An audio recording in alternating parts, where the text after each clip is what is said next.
رمضان میں یہ 6 گناہ انسان کا رزق ختم کر دیتے ہیں۔ بسم اللہ الرحمن الرحیم۔ السلام علیکم ورحمۃ اللہ وبرکاتہ۔ ناظرین، حضرت علی رضی اللہ تعالیٰ عنہ کے پاس ایک شخص آیا، کہنے لگا، حضرت وہ کون سے ایسے بدترین گناہ ہیں جو انسان کے رزق کو ختم کر دیتے ہیں، اور یہ گناہ دنیا اور آخرت میں انسان کو اس طرح ذلیل کرتے ہیں کہ دنیا اور آخرت میں انسان کا کوئی مددگار باقی نہیں رہتا۔ یہ سن کر حضرت سیدنا علی مرتضیٰ شیر خدا نے فرمایا کہ رسول اللہ صلی اللہ علیہ وسلم نے فرمایا، 5 ایسی گناہ ہیں جن کے کرنے پر انسان دنیا اور آخرت میں تباہ ہو جاتا ہے۔ 5 گناہ ایسے خطرناک گناہ ہیں جن گناہوں کے کرنے پر انسان دنیا میں بھی ذلیل ہوتا ہے اور آخرت میں بھی ذلیل، دنیا میں بھی برباد، آخرت میں بھی برباد۔ 5 گناہ کرنے والا شخص دنیا میں بھی بے سکون رہ جاتا ہے، بے آرام رہ جاتا ہے اور اس کا سکون نکل جاتا ہے، دکھ عروج پر آ جاتے ہیں۔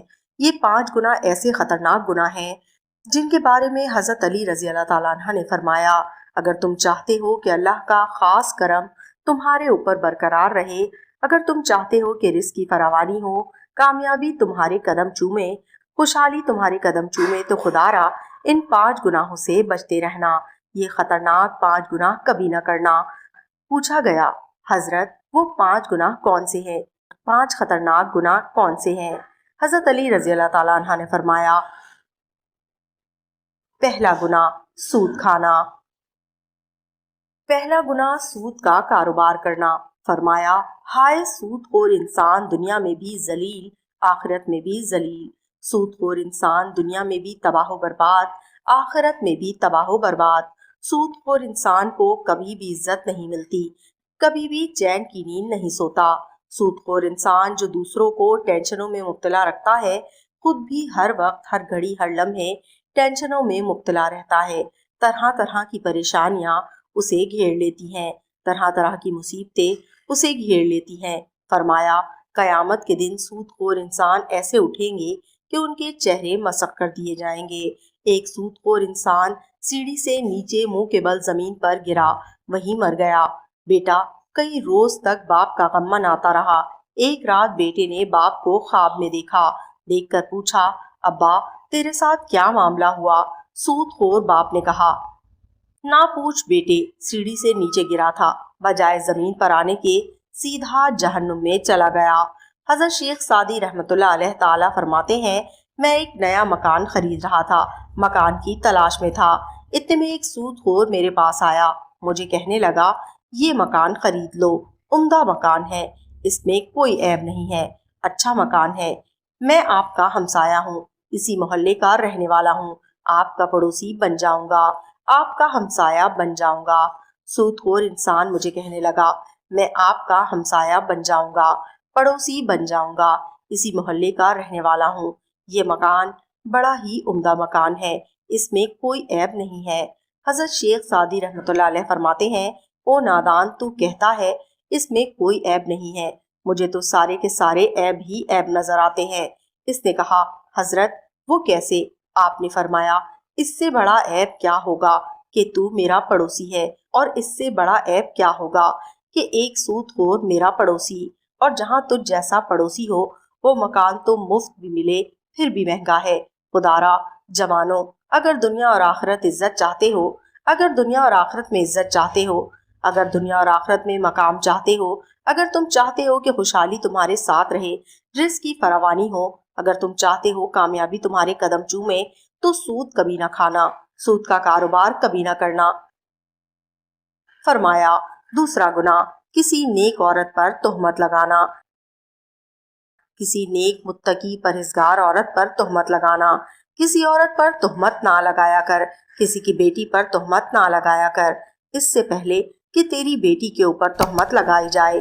میرا اللہ فرماتا ہے، جو شخص کسی عورت پر تہمت لگاتا ہے، جو شخص کسی نیک عورت پر تہمت لگاتا ہے، حالانکہ وہ اچھی ہے، نیک ہے، متقی ہے، پرہیزگار ہے، نمازیں پڑھتی ہے، روزے رکھتی ہے، وہ اچھی ہے۔ جو شخص کسی اچھی عورت پر تہمت لگاتا ہے، جو شخص کسی نیک عورت پر تہمت لگاتا ہے، وہ دنیا اور آخرت میں ذلیل و خوار ہو جاتا ہے۔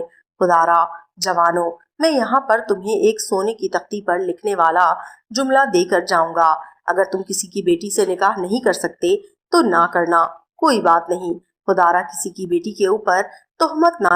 ہائے وہ بوڑھا باپ جو اپنی بوڑھی کمر پر بوریاں لاد لاد کر دن رات محنت مزدوری کرتا رہا، دن رات اوور ٹائم لگا کے محنت مزدوری کر کے بوڑھی کمر پر بوریاں لاد لاد کے اس نے اپنی بیٹی کو جوان کیا، بیٹی کو پڑھایا لکھایا۔ آج جب اس کی بیٹی جوان ہوئی تو محلے کے لوگوں نے، محلے کے نوجوانوں نے اس کی غریب بیٹی کو قبول ہی نہیں کیا، تہمت لگا کر اسے ٹھکرا دیا، شادی کرنا گوارا نہ کیا، نکاح نہ کیا، اس لیے کہ ان کے پاس جہیز نہیں۔ ایک تو تم نے نکاح نہیں کیا، دوسرا اوپر سے تہمت تو نہ لگاؤ۔ فرمایا اگر تم چاہتے ہو کہ دنیا اور آخرت میں تمہیں عزت ملے، مقام ملے، خوشحالی ملے تو کسی نیک عورت پر تہمت نہ لگانا۔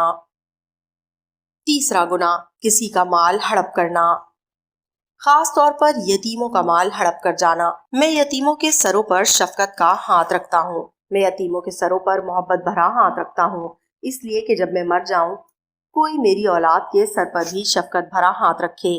فرمایا چوتھا گناہ، اللہ کی ذات کے ساتھ کسی کو شریک ٹھہرانا، اللہ کے ساتھ کسی کو شریک سمجھنا۔ یہ ایک ایسا گناہ ہے، یہ اتنا بڑا گناہ ہے، شرک والا گناہ ہے، اتنا بڑا گناہ ہے کہ اللہ تعالیٰ چاہے تو ہر گناہ معاف کر دے گا، چھوٹے بڑے ہر گناہ کو معاف کر دے گا، مگر یہ شرک والا گناہ اتنا بڑا ہے کہ اللہ تعالیٰ کسی کو یہ گناہ معاف نہیں کرے گا۔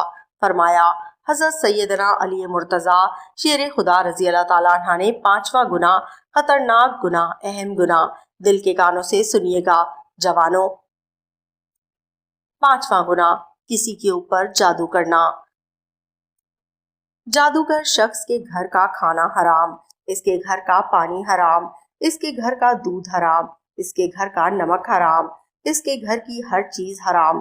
جو شخص کسی کے اوپر جادو کرتا ہے، تو جو شخص کسی کو ذلیل کرنے کے لیے، کسی کو رسوا کرنے کے لیے، کسی کو ٹینشن دینے کے لیے، کسی کو پریشانیاں دینے کے لیے کسی کے اوپر جادو کرتا ہے، کسی کو تکلیف دینے کے لیے اس کے اوپر جادو کرتا ہے، تو قبلہ ایک ایسی چیز ہے، یہ گھومتی ہوئی پھر پھراتی ہوئی آخر کار اس بندے تک آ نہیں پہنچتی جہاں سے یہ کیا گیا تھا، جہاں سے یہ کی گئی تھی۔ جادوگر انسان یوں سمجھے کہ وہ دائرہ اسلام سے نکل گیا ہے۔ خدا را یہ 5 خطرناک گناہ کبھی نہ کرنا۔ فرمایا یہ 5 گناہ ایسے ہیں جس کے کرنے پر اللہ تعالیٰ سخت ناراض ہوتا ہے۔ جوانوں اگر تم چاہتے ہو کہ اللہ کا کرم تمہارے اوپر برقرار رہے، اللہ کا خاص کرم تمہارے اوپر ہر وقت برقرار رہے، تو یہ 5 گناہ کبھی نہ کرنا۔ ان 5 گناہوں سے پرہیز کرنا، بچتے رہنا۔ انشاءاللہ تعالیٰ تمہیں دنیا میں بھی عزت ملے گی، مقام بھی ملے گا، تمہیں دنیا میں بھی مرتبہ ملے گا، تم دنیا میں بھی کامیاب ہو جاؤ گے، رزق کی فراوانی ہوگی، خوشحالی ہوگی، کامیابی تمہارے قدم چومے گی۔ میں دعا کرتا ہوں اللہ تعالیٰ ہمیں صراط مستقیم پر چلنے کی توفیق عطا فرمائے، اللہ تعالیٰ ہمیں حق سچ بولنے کی توفیق عطا فرمائے، آمین ثم آمین۔ تو ناظرین اگر آپ کو ہماری آج کی ویڈیو پسند آئی تو ہماری ویڈیو کو لائک کیجیے اور شیئر کیجیے، اور آپ کو اگر اس طرح کی اسلامی ویڈیوز دیکھنا پسند ہے تو ہمارے چینل کو سبسکرائب کرنا مت بھولیے گا، اور بیل آئیکن کو ضرور پریس کیجیے تاکہ ہر نئی آنے والی ویڈیو کی نوٹیفیکیشن آپ کو مل سکے۔ ملتے ہیں اگلی ویڈیو میں، تب تک اپنا رکھیے گا بہت خیال۔ اللہ حافظ۔